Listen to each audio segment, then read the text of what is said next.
Hey, everybody. Welcome. I hope you're doing well. So, I'm back. I'm Brian Jones, and glad to be here with you today. Feeling pretty relaxed today. And so, I'm just going to cover a few different things that are coming to mind.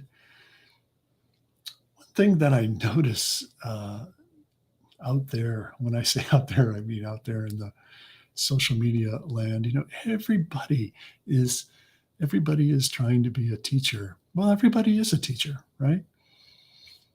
But uh, now at this point in my life, I'm 66 years old.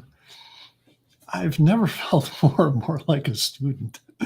I mean, so much to there's so much joy that comes um, from being in the position of a student. There's so much openness, there's so much to learn yet.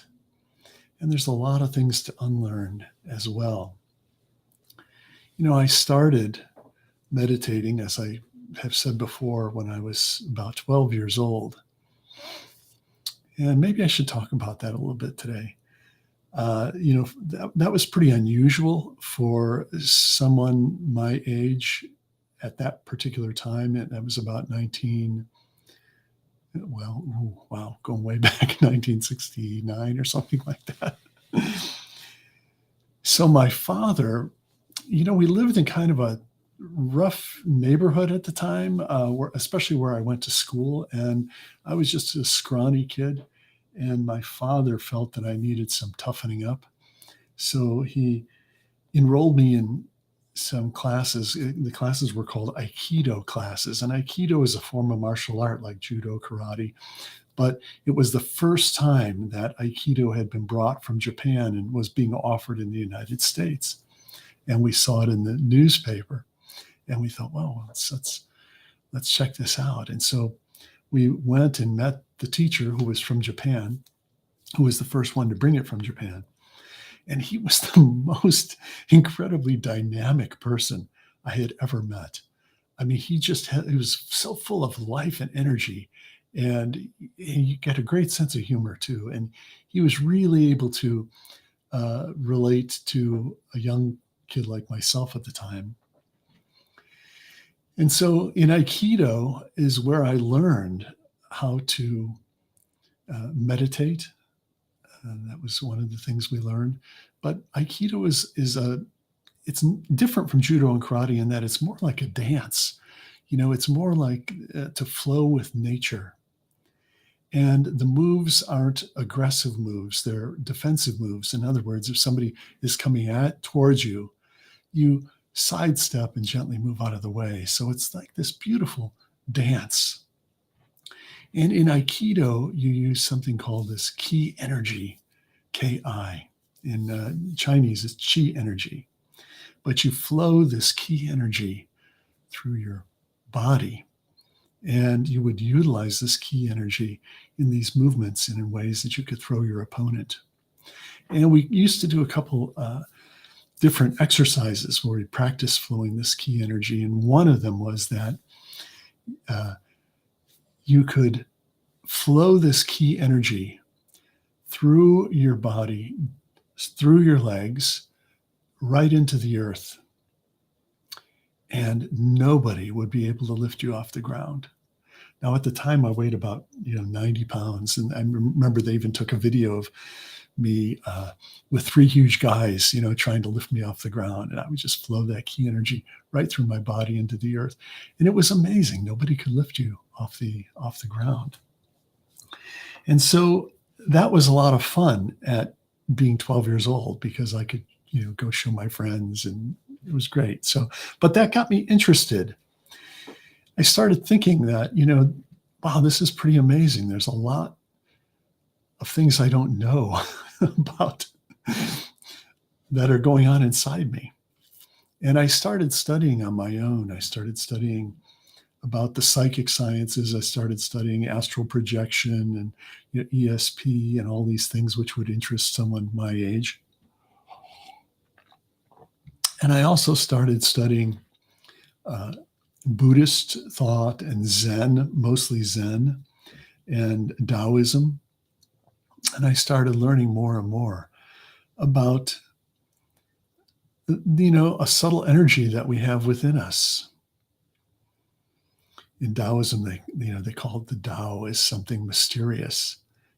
Everyone refers to, something beyond what we understand, a state beyond, something called enlightenment. And so at a really early age, I got interested in these things. And I was doing my own practice of Zen. And it was more like what we know as mindfulness today, where, you're bringing your mind to the present moment. You're trying to remain in the present moment. I was doing that. I had no teacher at the time. I mean, I had my Aikido teacher, but other than that, when I started my Zen practice, I was just doing it on my own.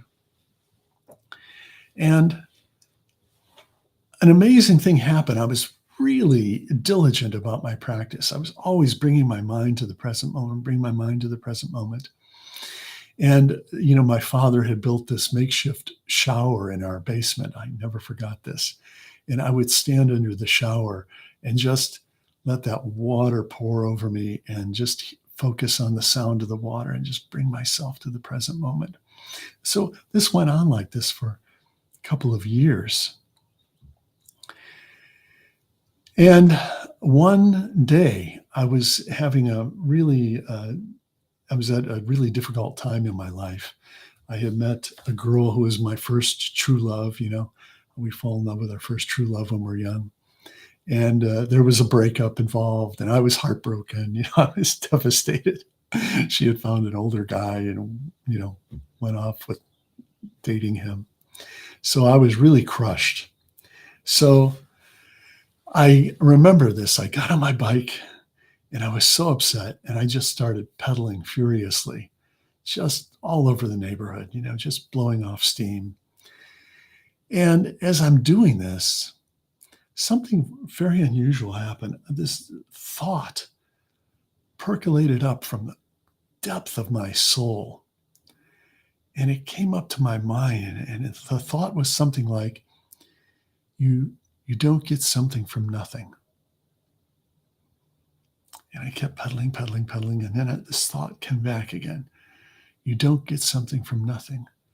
And it was this deep thought, and it was just like overtaking my mind. And I remember this happened maybe 15 times. It kept coming up to my mind. You don't get something from nothing.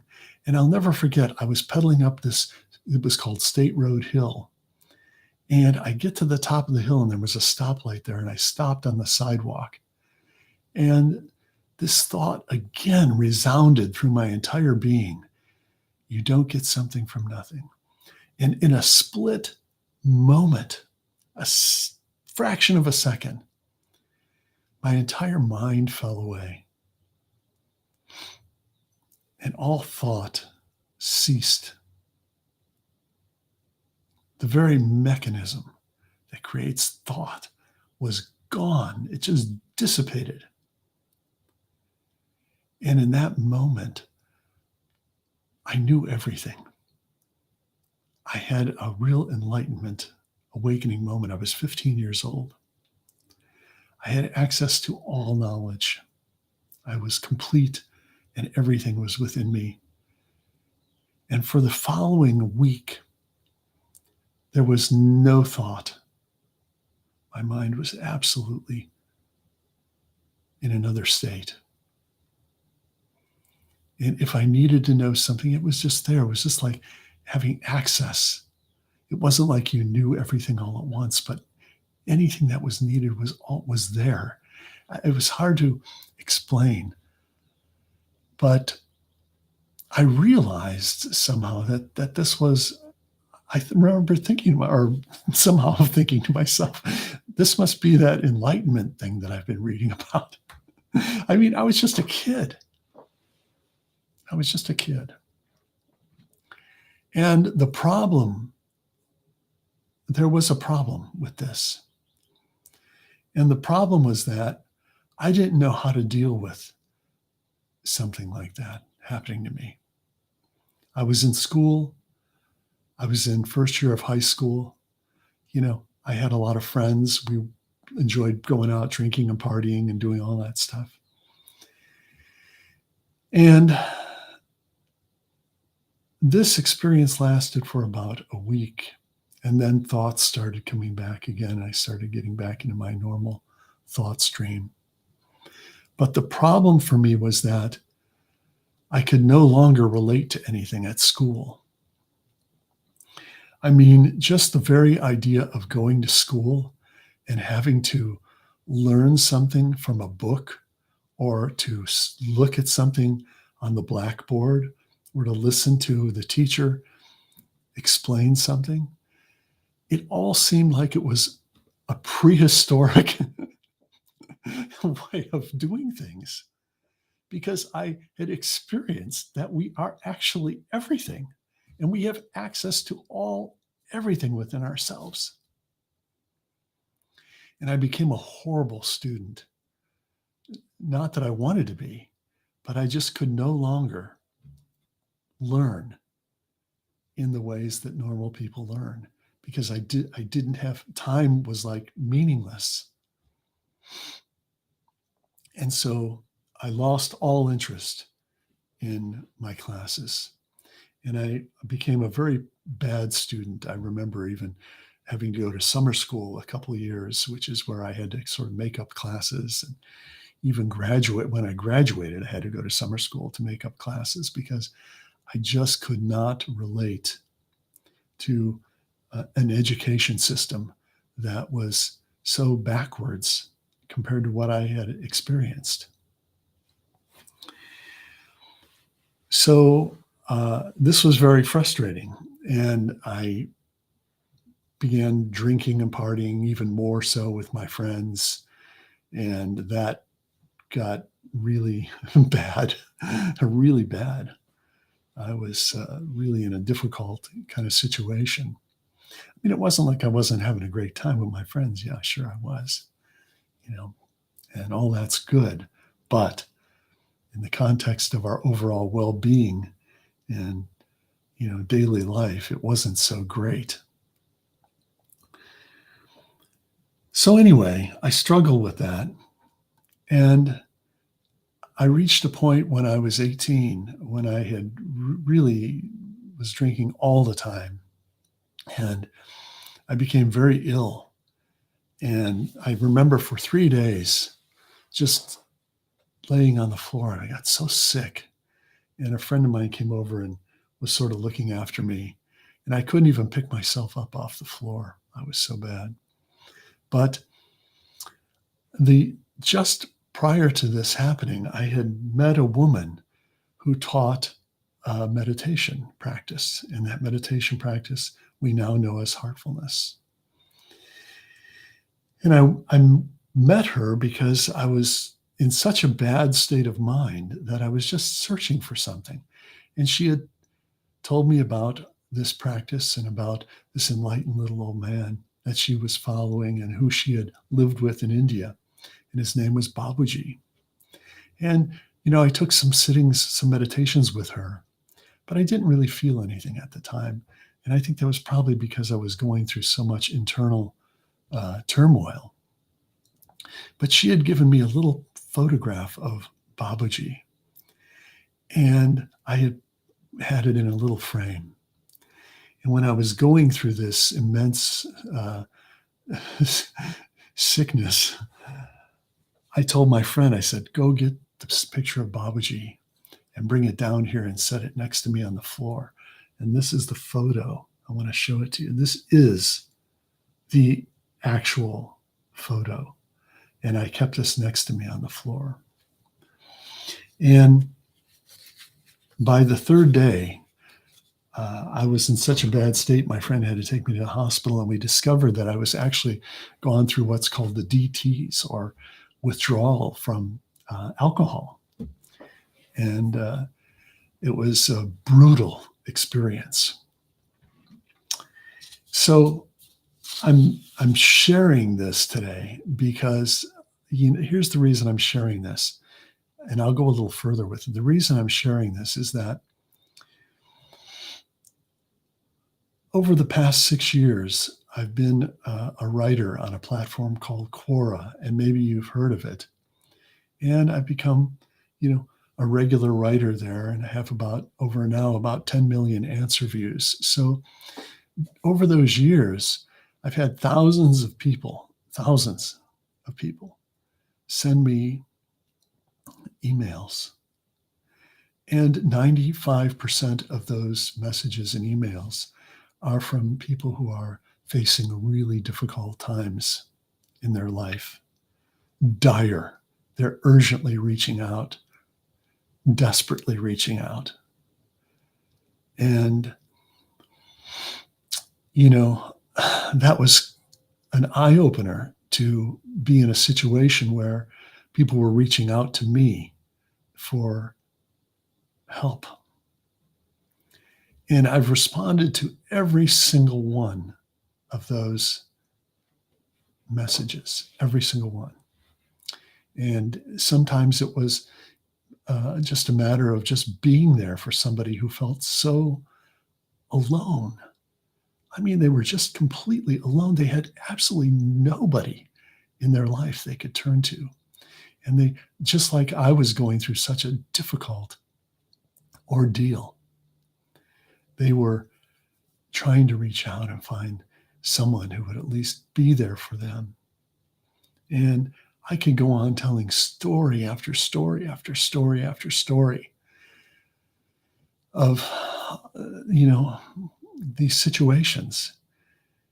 And it wasn't for me, I teach meditation, okay? I teach heartfulness meditation. But look, it wasn't at all about teaching anybody meditation. That's not what it was about for me. It was about something more fundamental.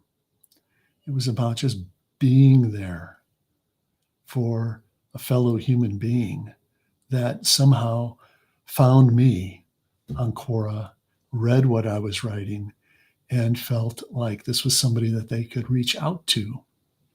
And wow, it was eye opening for me to have that experience over many years. And it's still going on. I still have people reach out to me all the time. And so, what I've realized, and I think what we all realize, is that we all go through a lot of difficult times in our life, and we never know when those times are going to come upon us. And it could be something that happens while we're growing up and still trying to make sense of our purpose or our life in the world. Or more recently, it can be about COVID. It could be about we've lost a loved one or someone that was a friend of a friend or a family member. Now looking back over the past couple of years, I can't even count how many people I knew or someone I knew of someone who had passed away. And now we have another ordeal happening in the Ukraine, and the whole world, is in a crisis everywhere. And so, what do we do? What do we do? Well, we have to find our inner strength. We hear this phrase, my authentic self. We hear this phrase a lot. And I think for young people, look, not just for young people, for everybody, it's an important thing to feel like you are in touch with and able to express your authentic self.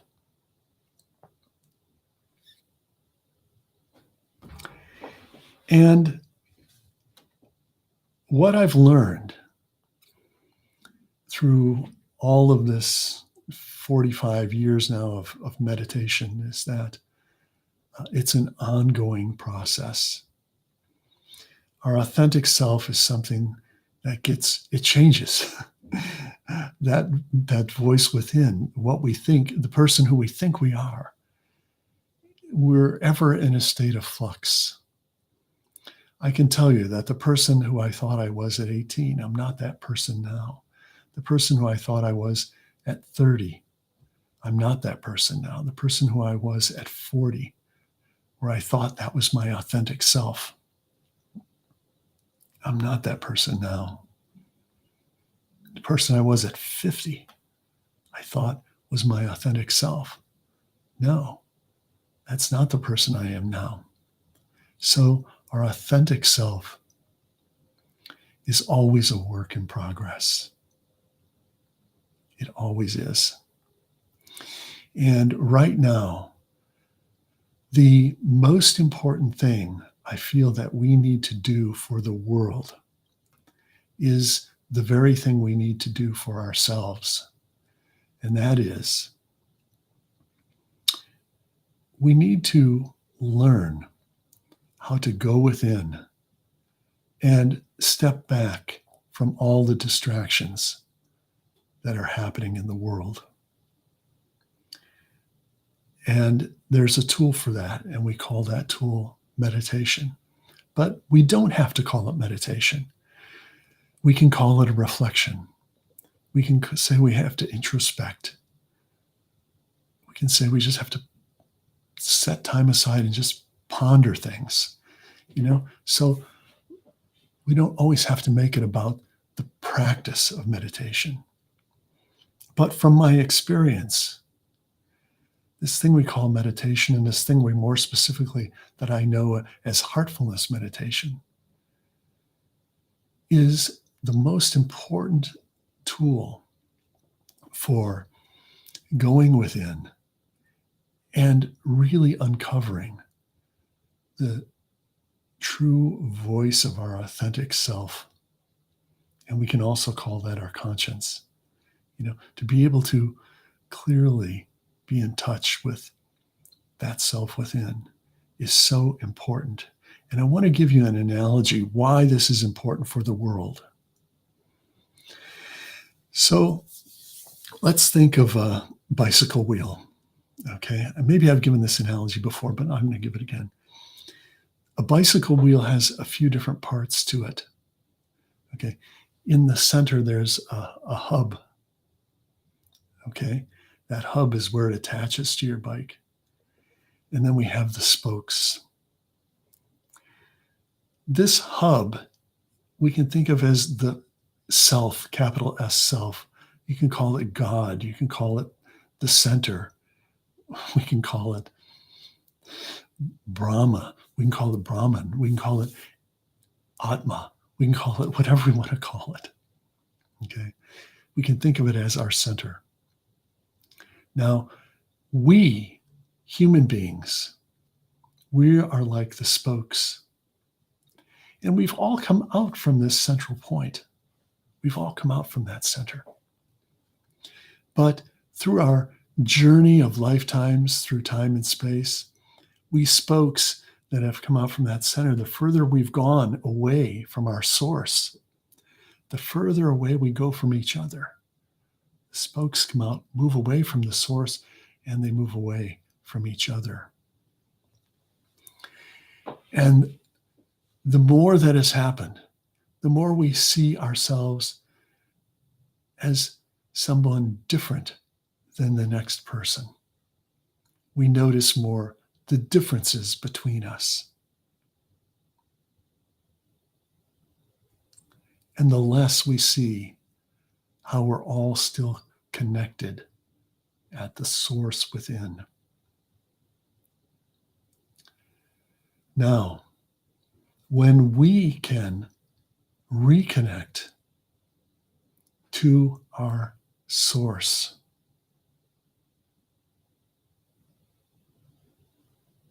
it's a personal thing that we do when we can reconnect to our source. That strengthens that center. That strengthens that self that is the same self in every person. So the more of us that make the conscious choice to go within and to get in touch with our authentic source, our authentic self, the more that has a great impact on everybody else in the world. And it also has an impact on everybody we meet in our life, everybody we come across. It's such a powerful thing. So this is something we need to take more seriously because the world needs this now. And so many people are struggling. And look, if you have a good life, be grateful every day for that life. And remember how many people don't have a life like yours. There's far more people that don't have a good life than a life that we're living. And, we can't go out and help everyone one by one by one. I mean, I've had an opportunity to do that on a small scale a little bit. But the way we can all work together is by getting in touch with that energy inside of us. It's that same key energy, chi energy. It's even subtler than that. We call it pranahuti. There's a source energy that we all are. And when you learn meditation, you learn how to make that energy work for yourself and allow it to work for you. And this is our pathway towards a better world, in my opinion. And when we sit and meditate together as a group, this is essential. This is when something magical happens. We can have an experience of this unity, of that original source, of that hub. We can experience it together. And when we do this together in group meditation, that even goes on further to helping the world as a whole. So when we think about group meditation, sometimes we call it satsang. Let's think about it in terms of something we're doing for the world. We're doing it for ourselves. We're doing it for the world. Doing it for your loved ones. You're doing it for the people we don't even know. That's the real meaning of the word yoga, is to unite. It's a sense of unity, union. So that's what we do when we meditate together, and that's what we're going to do now when we meditate together. And like I said last week, I know that everybody's got a lot of other things that they think they should be doing. I don't want to sit still and meditate, but I invite you to try it. So I want to meditate with you. I want to meditate together.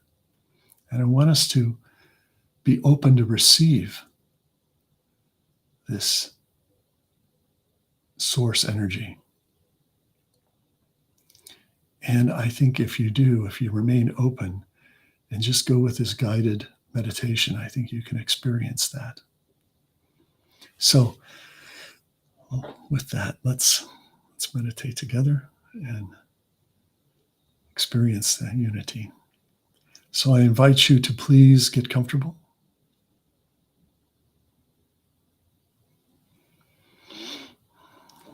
And sit comfortably.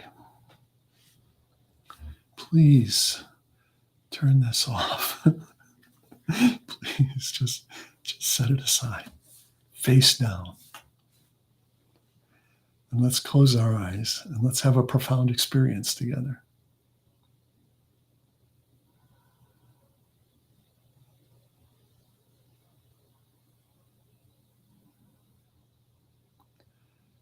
And let's start by taking a slow, deep breath in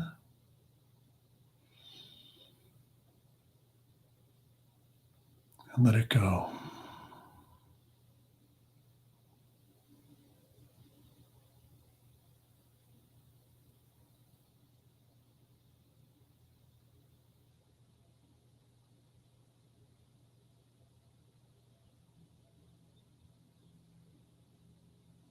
Feel your body is relaxing.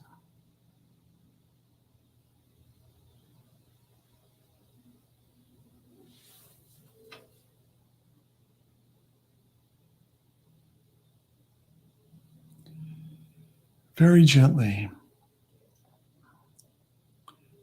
bring your attention to the area of the heart.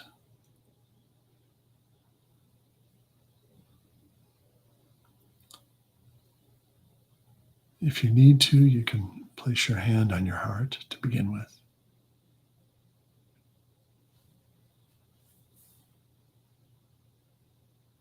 And let your awareness rest on the heart.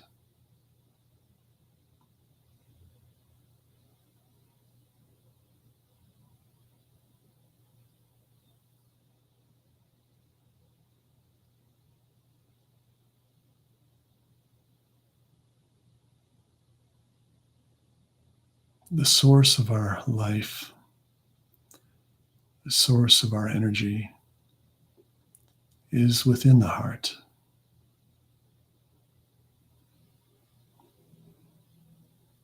So let's rest on the source of light, of lightness, already present within our heart.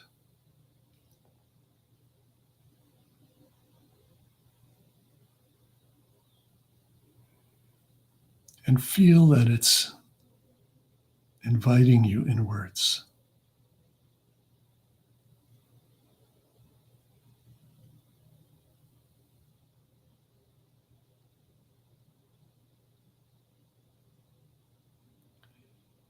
If thoughts come, that's okay.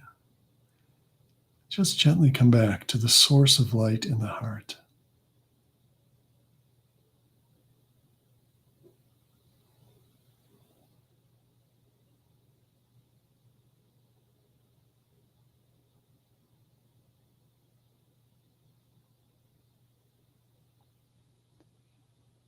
And let's quietly stay with that thought.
That's all.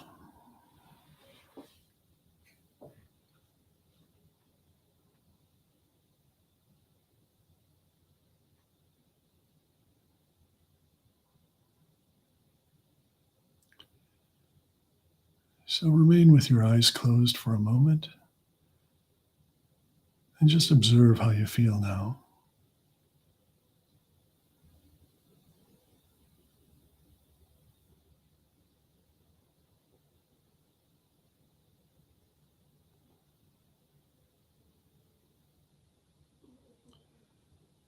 And let's have the thought that this meditative state is expanding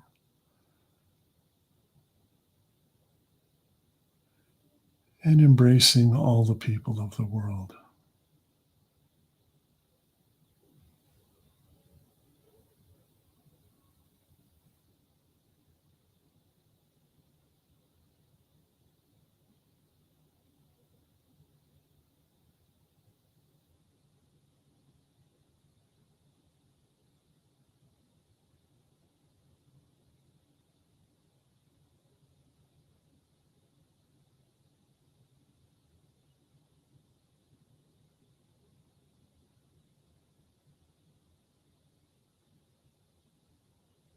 Okay, whenever you're ready, you can open your eyes.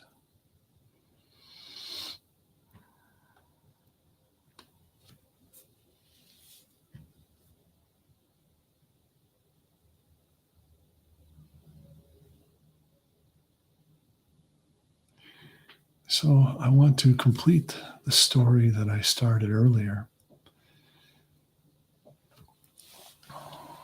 When I was 18, uh, I had found out about this spiritual master, spiritual guide named Babaji, as I told you.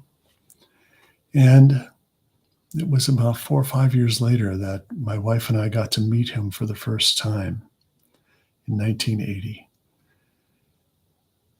So I want to share with you my first experience of meeting Babaji.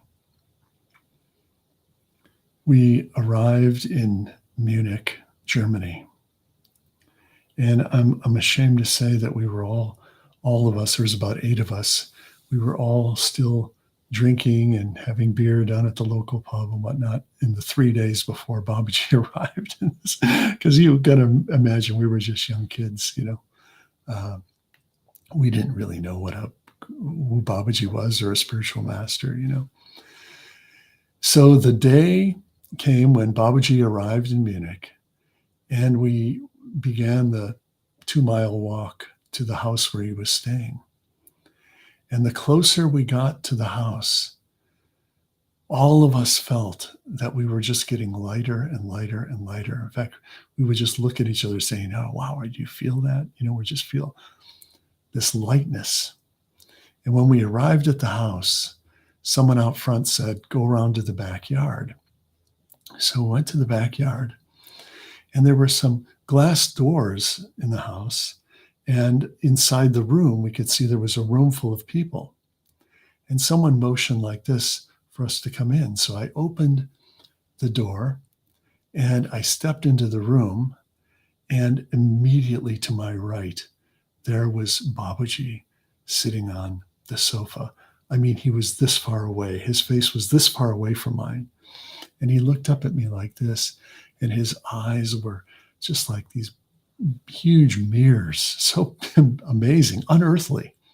And I was so taken aback. I mean, this is my first time meeting a spiritual master. I was so shocked. I couldn't even greet him or say anything. We all made our way into the room and sat in the very back of the room. And I sat there with my back up against the wall. And Babaji didn't say a word, but he was just radiating this just beautiful divine energy. His presence was just sublime. And he would just look around the room, you know, and look at different people and hold their gaze for a little bit. And I'm sitting there, and all of a sudden he looks right at me. And I feel inside, I feel this all of these spiritual points or chakras, all the way to the back of my head, in just seconds, were all being affected. And I knew that he had seen my soul from the beginning, and everything after that in my life had been completely changed.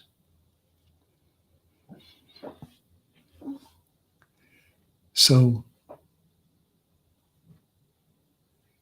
we sat in silence for some time.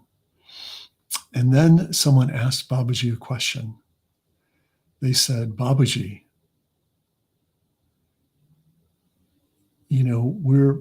is it okay? Is alcohol okay?